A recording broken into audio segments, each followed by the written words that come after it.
Good morning, students.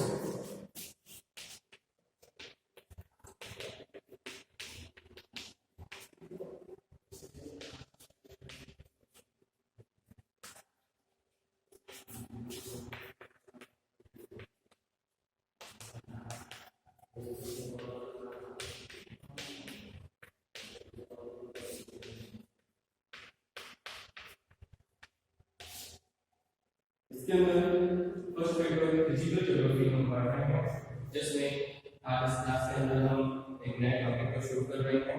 Last class के अंदर जैसे हमने टॉपिक अपना कवर किया था, जिसका नाम था ओशियन करंट्स के बारे में हमने डिस्कस किया था, जिसमें हमने अटलांटिक ओशियन, पैसिफिक ओशियन और इंडियन ओशियन की करंट्स को हमने एक्सप्लेन किया था और वो टॉपिक कंप्लीट हो चुका था। उसके बाद में अब हम इस क्लास के अंदर बात कर रहे हैं नए टॉपिक के बारे में। और आज हम जो नया टॉपिक डिस्कस कर रहे हैं, ये टॉपिक हमारा है टाइड, यानी कि ज्वार भाटा।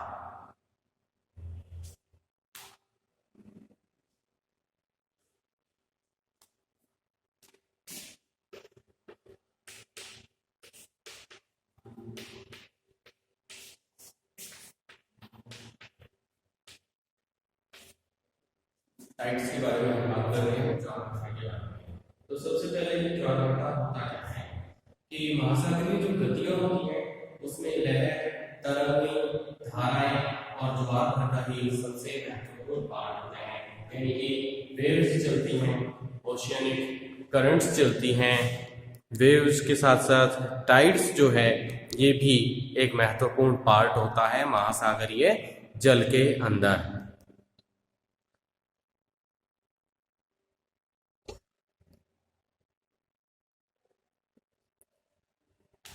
जैसे हमने ओशन करंट्स को डिस्कस किया था, उसी तरीके से हम टाइड्स के बारे में भी एक्सप्लेन करेंगे और ये भी एक मेन इंपॉर्टेंट पार्ट है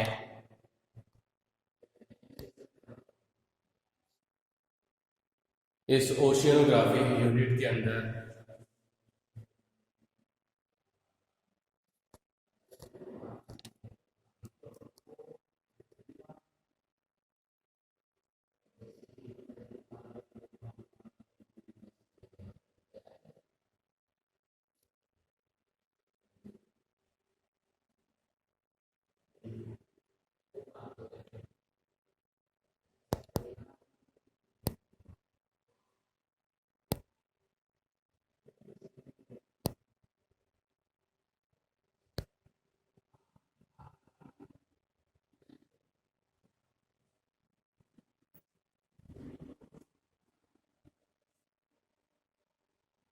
ज्वार भाटा की बात की जाए तो इसकी डेफिनेशन के बारे में हम बात कर रहे हैं।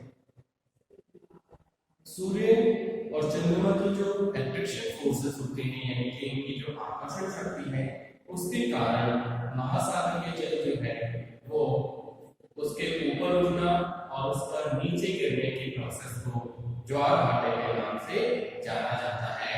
यानी कि सूर्य और चंद्रमा की जो आकर्षण शक्ति है, इसके कारण सागरीय जल ऊपर उठता है और नीचे गिरता है, और इस ऊपर उठना और नीचे गिरने यानी कि नियमित जो जल के अंदर उतार चढ़ाव आ रहा है, इसे ही ज्वार भाटा के नाम से जाना जाता है।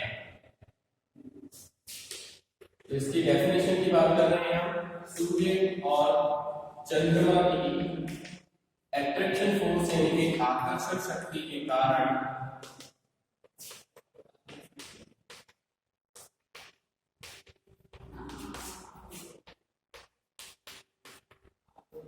सागरीय जल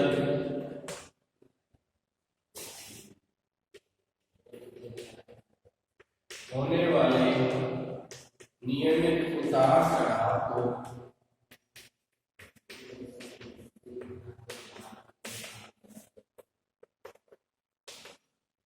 ज्वार भाटा कहते हैं।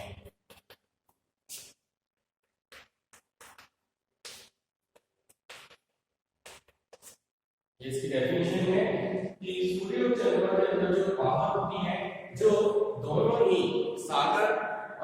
सागरीय जो जल है इसको ऊपर खींचते हैं नीचे खींचते हैं, तो इन दोनों के द्वारा जो सागरी जल में नियमित रूप से उतार चढ़ाव होता है, इसे ही नाम दिया जाता है ज्वार भाटा। और इससे उत्पन्न जो तरंगें होती हैं, यानी कि ज्वार भाटा से उत्पन्न जो तरंगें हैं, उन्हें ज्वारीय तरंग कहा जाता है।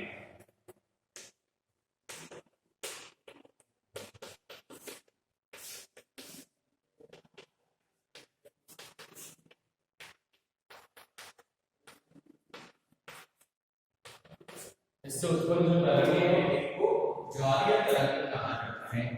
और सागरीय जल ऊपर उठ के आगे की ओर जब बढ़ता है, यानी कि तट की ओर जब बढ़ता है, तो उस प्रोसेस को कहा जाता है टाइड, यानी कि ज्वार। और उस समय जो निर्मित जल तल होता है, उसे उच्च ज्वार।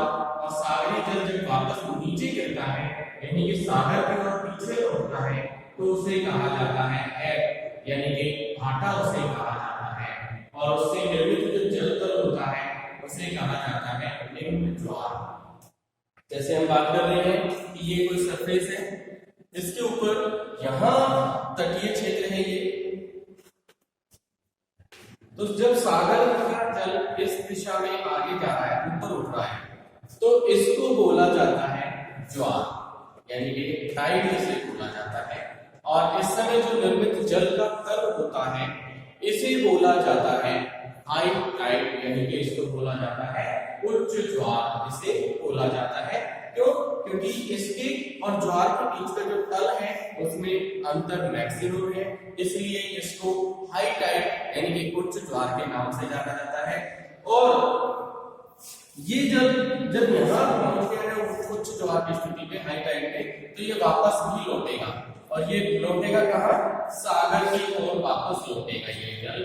और जब ये सागर की ओर वापस लौटता है ये जल, तो इसके द्वारा जो निर्मित जल होता है, जो जल तल होता है, जिसे निम्न ज्वार के नाम से जाना जाता है और जिसे लो टाइड के नाम से जाना जाता है।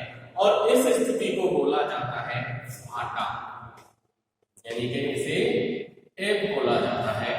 तो इस तरीके की ज्वार की स्थिति क्या है? जल का ऊपर की ओर उठना, जिसे बोला जाता है ज्वार। और वही जब जब वापस धरातल की ओर, समुद्र तल की ओर जाता है, गिरता है नीचे, तो इसे भाटा बोला जाता है। तो इस तरीके से सागरीय जल का ऊपर गिरना और वापस से नीचे समुद्र तल पर आना, इस पूरी प्रोसेस को नाम दिया जाता है ज्वार भाटा। इसके बाद हम बात कर रहे हैं ज्वार की उत्पत्ति के बारे में, कि ज्वार कैसे उत्पन्न होते हैं, इसके बारे में हम बात कर रहे हैं।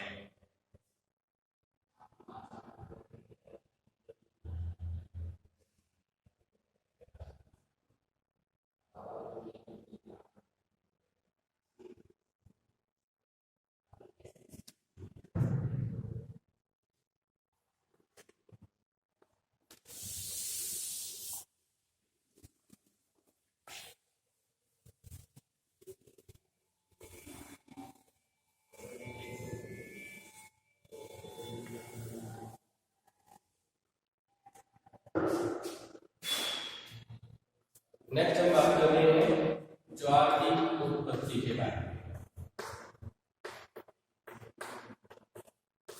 फॉर्मेशन ऑफ टाइड्स, यानी कि फॉर्मेशन ऑफ, या हम कहेंगे फॉर्मेशन ऑफ टाइड।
पृथ्वी का जो महासागरीय जल है, इसके जो ज्वार की उत्पत्ति होती है, ये चंद्रमा और सूर्य के जो आकर्षण बल हैं उनके द्वारा इनकी उत्पत्ति होती है। पृथ्वी की यदि हम बात करें, डिस्टेंस की एक बार बात करें हम, तो पृथ्वी का जो व्यास है वो लगभग 8000 मील यानी कि लगभग 12800 किलोमीटर तक है, जिससे पृथ्वी की जो सतह है वो केंद्र की तुलना में चंद्रमा से लगभग 6400 किलोमीटर की नजदीकी स्थिति में है। यानी कि चंद्रमा जो है वो पृथ्वी के अधिक नजदीक है और चंद्रमा का केंद्र जो है पृथ्वी के केंद्र से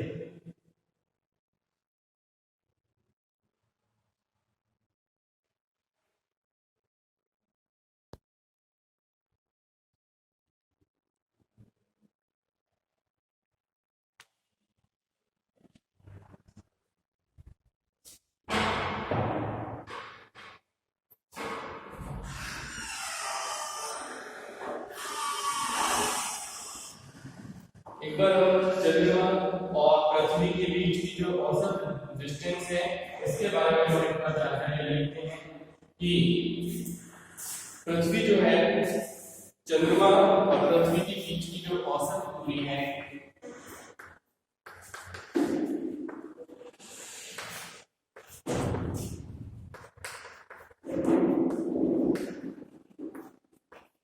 वो 3,84,000 किलोमीटर की दूरी औसत दूरी है चंद्रमा और पृथ्वी के बीच में। और पृथ्वी की सतह से चंद्रमा की जो सतह है वो लगभग 3,77,600 किलोमीटर की दूरी पर है, जिससे कह सकते हैं कि चंद्रमा के सामने पृथ्वी की सतह वाला जो भाग है उसके पीछे स्थित जो चंद्रमा की सतह है वो लगभग 3,90,400 किलोमीटर की दूरी पर स्थित होगा। इसलिए चंद्रमा के सामने जो स्थित भाग है वो पृथ्वी का सबसे नजदीकी भाग होगा। यानी कि जो चंद्रमा का हिस्सा पृथ्वी के ठीक सामने आ रहा है वो हिस्सा क्या होगा, सबसे नजदीकी पार्ट होगा, जबकि उसके पीछे का जो भाग होगा वो कैसा होगा, अधिकतम दूरी वाला भाग होगा। तो नजदीकी जो भाग है, सबसे पास का जो भाग है, वहां पर चंद्रमा की जो आकर्षक शक्ति है उसका प्रभाव क्या होगा, अधिक होगा, और उसके पीछे वाला जो भाग है उसके ऊपर जो इसका प्रभाव होगा वो सबसे कम होगा, जिससे चंद्रमा के सामने पृथ्वी के ऊपर का जो भाग है वो वहां का जो जल है वो ऊपर की ओर उठ जाएगा, जिससे क्या होगा, हाई टाइड वहां पर बनेगा, यानी कि उच्च ज्वार की स्थिति का वहां पर उत्पन्न होगी। जैसे हम बात करें कि ये अर्थ है और ये मून है, तो इसके मून के इसके ठीक सामने का जो भाग है ये इसकी आकर्षण शक्ति के अंतर्गत सबसे अधिक पार्ट का अंदर आएगा, जिसमें क्या होगा कि इसकी आकर्षण शक्ति का जो प्रभाव है वो ठीक सामने वाले केंद्र के ऊपर अधिकतम होगा, जिससे यहाँ पर हाई टाइड की उत्पत्ति होगी, यानी कि यहाँ उच्च ज्वार आएगा।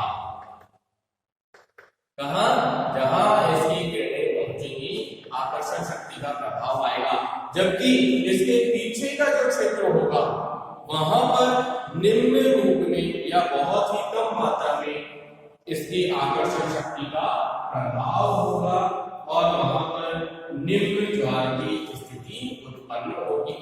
यानी कि ये क्षेत्र क्या होगा, निम्न ज्वार का क्षेत्र होगा, लो टाइड की यहाँ पर उत्पत्ति होगी, जबकि चंद्रमा के ठीक सामने वाला पृथ्वी का जो भाग है वहां पर स्थित जो जलीय भाग है वो ऊपर उठ जाएगा, किसके द्वारा, चंद्रमा की आकर्षण शक्ति के द्वारा, जिससे सामने वाले भाग में जो हाई टाइड उत्पन्न होगा, जबकि इसके ठीक पीछे वाले भाग पर जो प्रभाव है वो बहुत कम होगा और वहां पर लो टाइड की उत्पत्ति होगी। चंद्रमा का जो सेंट्रीपिटल फोर्स है, इनकी केंद्रों की ओर जो बना हुआ गुरुत्वाकर्षण बल है, इसकी प्रतिक्रिया उसके आधार पर सेंट्रीफ्यूगल जो बल होता है उसके कारण जल बाहर की ओर भाग ले लेता है और उस जल में उभार आ जाता है। इसी कारण से 24 घंटे में प्रत्येक स्थान पर 2 बार ज्वार और दो बार धागा उत्पन्न होता है। दोनों के अंदर अलग अलग फोर्स काम करते हैं। क्या फोर्स काम करते हैं कि एक तरफ तो पृथ्वी की आकर्षण शक्ति के द्वारा उत्पन्न होता है और दूसरा जो इनका केंद्रोत्सारी बल है उसके द्वारा इसकी टाइड की उत्पत्ति होती है। जब सूर्य और चंद्रमा एक सीधी रेखा में होते हैं तो दोनों की आकर्षण शक्ति जो है वो एक साथ कार्य करती है।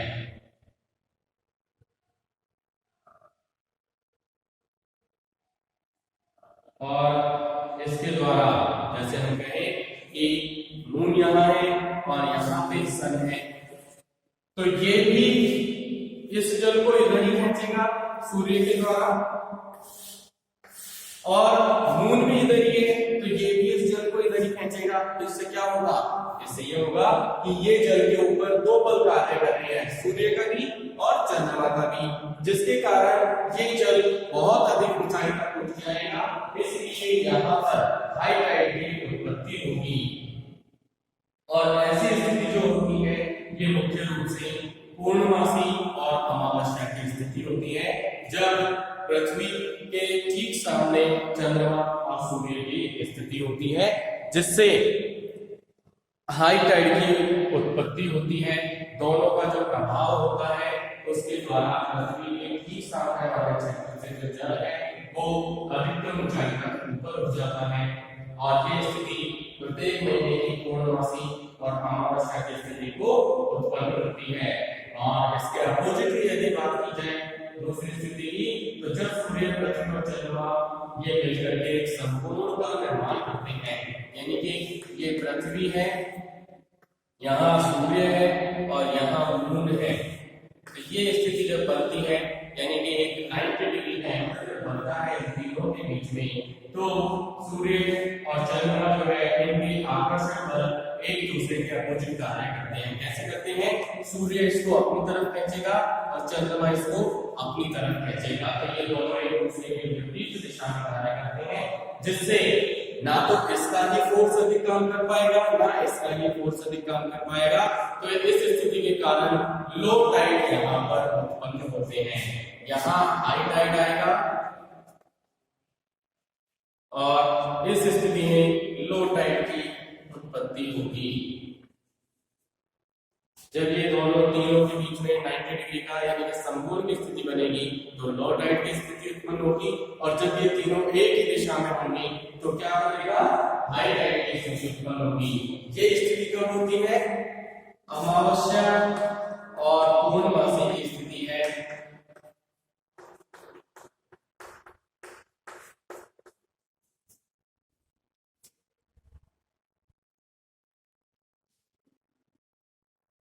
और ये जो स्थिति होती है लो टाइड वाली, ये प्रत्येक महीने का कृष्ण पक्ष और शुक्ल पक्ष की जो अष्टमी होती है उस समय इसकी उत्पत्ति होती है। कृष्ण पक्ष और शुक्ल पक्ष की जो स्थिति है इनकी अष्टमी को ये स्थिति उत्पन्न होती है। सामान्य रूप में आपको बता दूं कि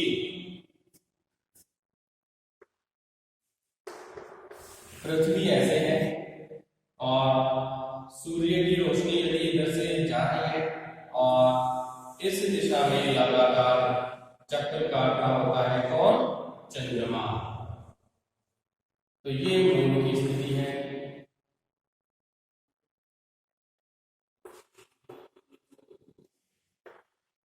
लूनर मंथ जिसको हम बोलते हैं, तो ये क्या है कि लगभग 27.5 दिन में एक चक्कर पूरा कर लेता है, और इसको हम 15-15-30 दिन के 2 पार्ट में बांटते हैं। ये यहाँ से शुरू होता है इधर तक, तो जब सूर्य की किरणें सीधा चंद्रमा को चमका रही है तो वो स्थिति होती है पूर्णमासी की।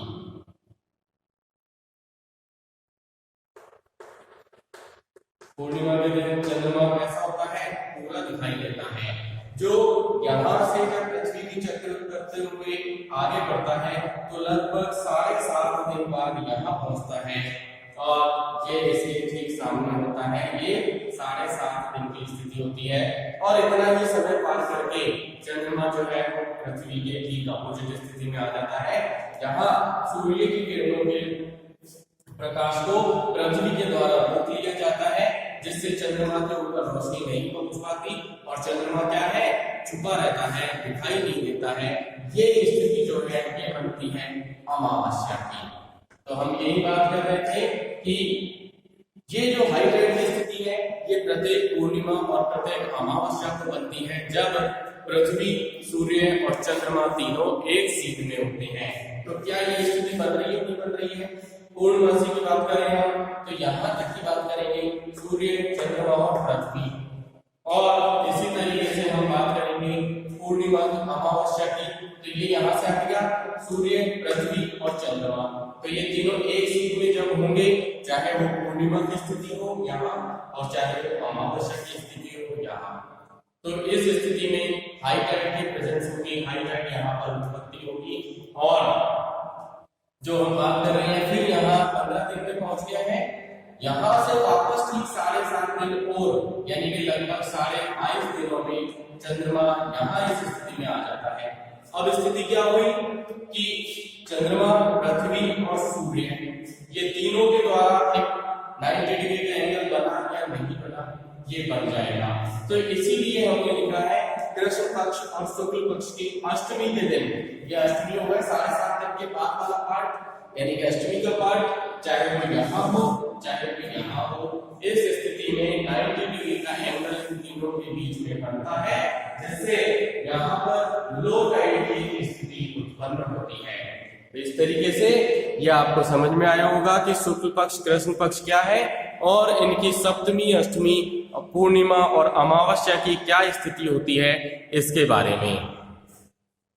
चंद्रमा की जो फेस बनती है, जो कलाई बनती है, वो भी इसी स्थिति के अंदर बनती है।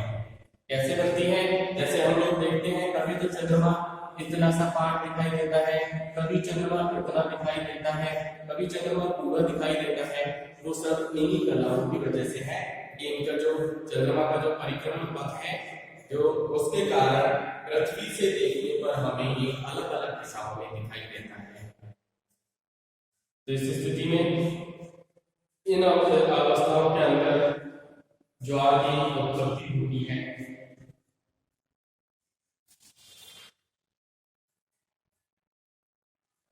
इसके बाद हम बात कर रहे हैं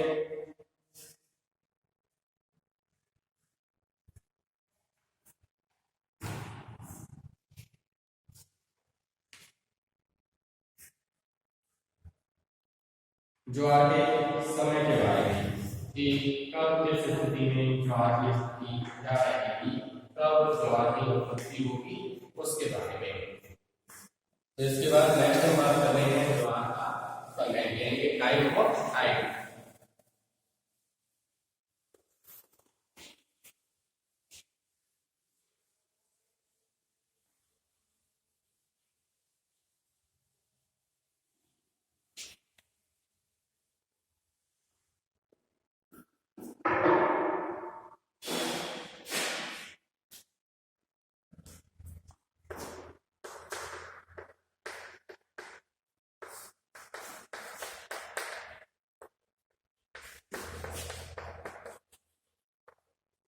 टाइम ऑफ टाइम, ज्वार के समय की बात कर रहे हैं।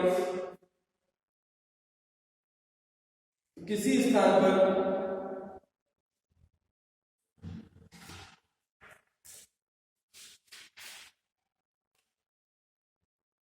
जैसे हम कह रहे हैं कि प्रत्येक स्थान के ऊपर एक दिन में 2 बार ज्वार आता है, 2 बार घाटे की स्थिति उत्पन्न होती है।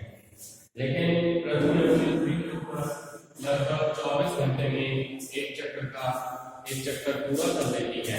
तो पृथ्वी के घूमने के कारण टाइम में डिफरेंस आता है। जब तक एक स्थान पर ज्वार उत्पन्न होगा तब तक पृथ्वी कुछ दूरी आगे तय कर चुकी होती है।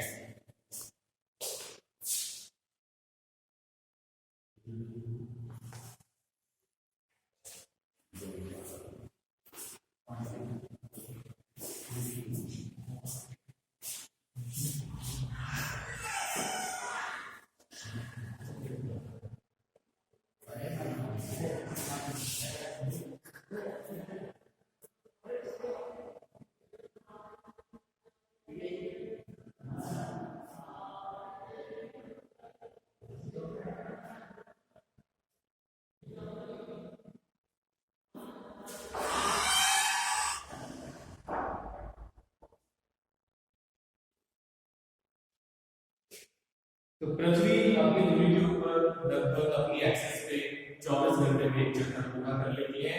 इसलिए प्रत्येक स्थान पर 12 घंटे के बाद ज्वार की स्थिति उत्पन्न होनी चाहिए, लेकिन प्रत्येक दिन ज्वार जो है वो एक ही समय पर आना चाहिए।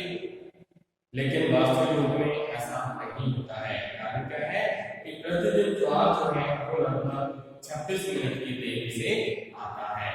इसका कारण यह हो सकता है कि चंद्रमा भी अपनी धुरी के ऊपर चक्कर लगाता है और पृथ्वी की परिक्रमा करता है, इसलिए पृथ्वी पश्चिम से पूर्व दिशा की ओर चक्कर लगाती है, जिससे ज्वार जो है वो केंद्र से, जहां पर एक बार ज्वार आया हुआ है, उसके पूर्व से पश्चिम दिशा की ओर आगे बढ़ जाता है। ज्वार जब केंद्र अपना एक पूरा चक्कर लगा लेता है तो चंद्रमा उसके कुछ आगे निकल गया होता है और पृथ्वी भी लगातार परिक्रमा कर रही होती है, इसलिए ज्वार केंद्र को चंद्रमा के ठीक सामने पहुंचने के लिए लगभग 52 मिनट की अलग से यात्रा करनी पड़ती है। तो 24 घंटे के यात्रा पर 52 मिनट इसमें और एक्स्ट्रा लग जाते हैं। तो इस तरीके से एक ज्वार केंद्र को चंद्रमा के ठीक सामने आने के लिए 24 घंटे और 52 मिनट का समय यहाँ पर लगता है। लेकिन इसी समय जो ज्वार केंद्र का पिछला भाग है, विपरीत भाग है, वहां पर जो ज्वार है वो 26 मिनट की देरी से आता है। तो सामने वाले हिस्से पर जो फर्क आएगा, यानी कि एक स्थान पर जो 2 बार ज्वार आता है, जैसे यहाँ सामने वाला भाग है तो यहाँ जो ज्वार आएगा उसके ठीक सामने यहाँ भी ज्वार आएगा, ठीक सामने यहाँ इसके ठीक पीछे वाले भाग पे भी ज्वार की स्थिति उत्पन्न होगी। एक तो आकर्षण शक्ति के कारण, दूसरा केंद्रोत्सारित बल के कारण, सेंट्रीफ्यूगल फोर्स के कारण। तो जब चंद्रमा यहाँ है तो इसके प्रभाव से यहाँ का जल जो खींचा जा रहा है, तो जब पृथ्वी इसको लगातार रोटेट कर रही है, ये भी इसको रोटेट कर रहा है, ये इस तरीके से इसके चक्कर लगा रहा है। तो क्या स्थिति है कि जब 24 घंटे के अंदर ठीक सामने आना चाहिए, जब तक पृथ्वी का ये स्थिति क्या है आगे बढ़ जाएगा। तो 24 घंटे के बाद में अगर हम एक दिन की बात करें तो सेम स्थान के ऊपर जो ज्वार उत्पन्न होगा वो तो होगा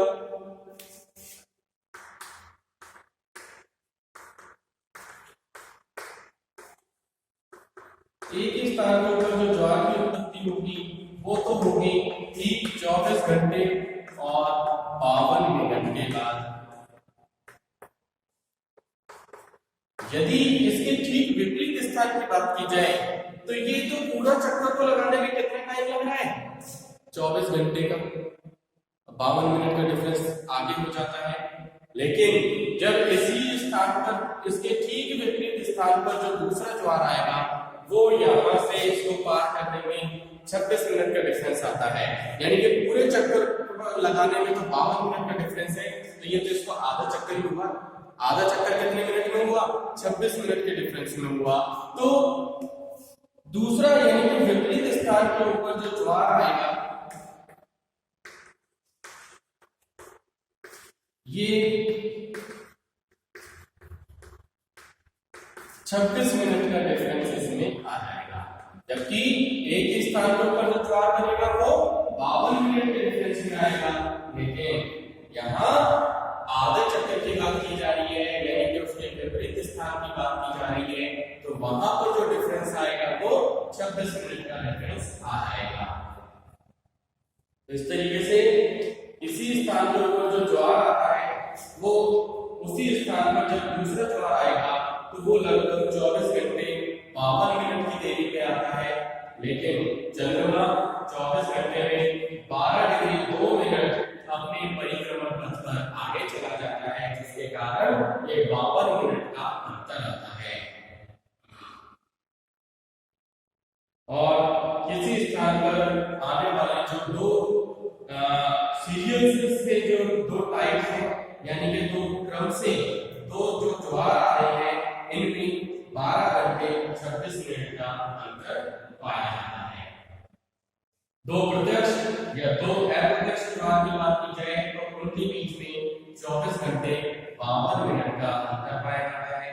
एक प्रत्यक्ष और एक अप्रत्यक्ष जो ज्वार आता है इसके बीच में, यानी कि दो प्रत्यक्ष और दो अप्रत्यक्ष जो ज्वार आ रहे हैं उनमें 24 घंटे 52 मिनट का अंतर है, तो एक एक के अंदर में डिफरेंस जो होगा वो आधा हो जाएगा, यानी कि ये डिफरेंस कितना पाया जाएगा, एक 12 घंटे और 26 मिनट का डिफरेंस इसमें पाया जाएगा।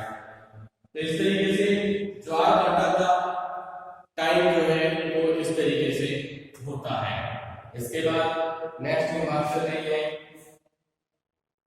ज्वार भाटा के ऊपर जो प्लेनेटरी पावर्स है, यानी कि जो ग्रहीय शक्तियां हैं इनके प्रभाव के बारे में।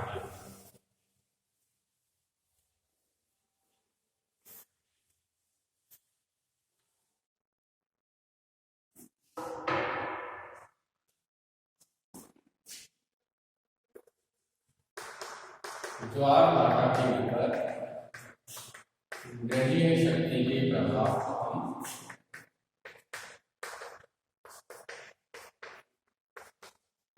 बात कर रहे हैं।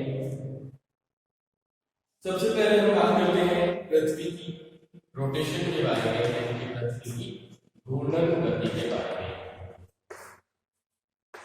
इसका ज्वार भाटा के ऊपर क्या प्रभाव होता है उसको हम बात कर रहे हैं। तो यदि पृथ्वी की घूर्णन गति दोगुना हो जाए तो ज्वार जो है वो लगभग 12 घंटे और 26 मिनट की देरी से आएगा, और यदि इसको और भी तेज कर दिया जाए, 4 गुना इसकी स्पीड कर दी जाए, तो जो ज्वार आएगा वो लगभग 6 घंटे और 13 मिनट की अंतर करेगी दूसरे ज्वार की उत्पत्ति होगी। और यदि पृथ्वी की जो घूर्णन गति है इसको और कम कर दिया जाए, यदि इसको आधा कर दिया जाए, तो जो ज्वार 24 घंटे 52 मिनट में आ रहा है वो ज्वार आधा कर दी जाए इसकी स्पीड तो 48 घंटे और 104 मिनट की देरी पर इसका दूसरा ज्वार उत्पन्न हो जाएगा। इसके बाद दूसरी गति की बात करें हम तो पृथ्वी की परिक्रमण गति के बारे में बात कर रहे हैं। दो मूवमेंट्स होती है पृथ्वी की, एक होती है घूर्णन रिवोल्यूशन, एक होती है परिक्रमण या रोटेशन। तो ज्वार के समय के ऊपर पृथ्वी की जो परिक्रमण गति है इसका बिल्कुल भी ना के बराबर प्रभाव पड़ता है, बहुत ही कम मात्रा में इसका प्रभाव पड़ता है। नेक्स्ट जो कारण है, जो इसका अगला प्रभाव है वो है चंद्रमा की घूर्णन गति का।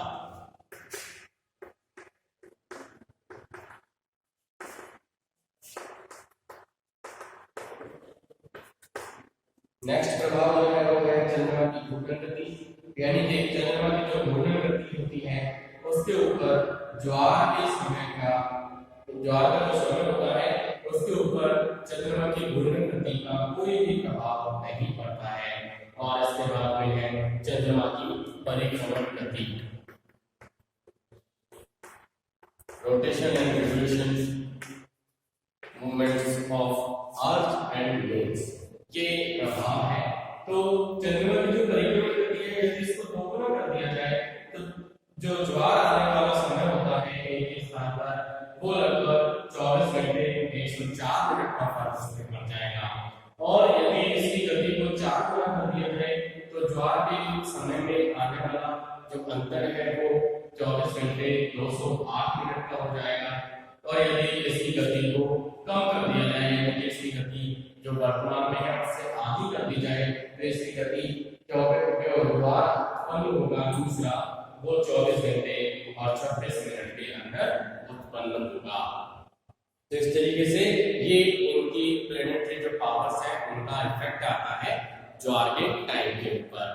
तो यहाँ तक हम इस क्लास को कंप्लीट करते हैं। नेक्स्ट क्लास में हम टाइड्स के टाइप्स वगैरह के बारे में हम आगे की क्लास में डिस्कस करेंगे। तो इस क्लास को हम यहीं रोकते हैं।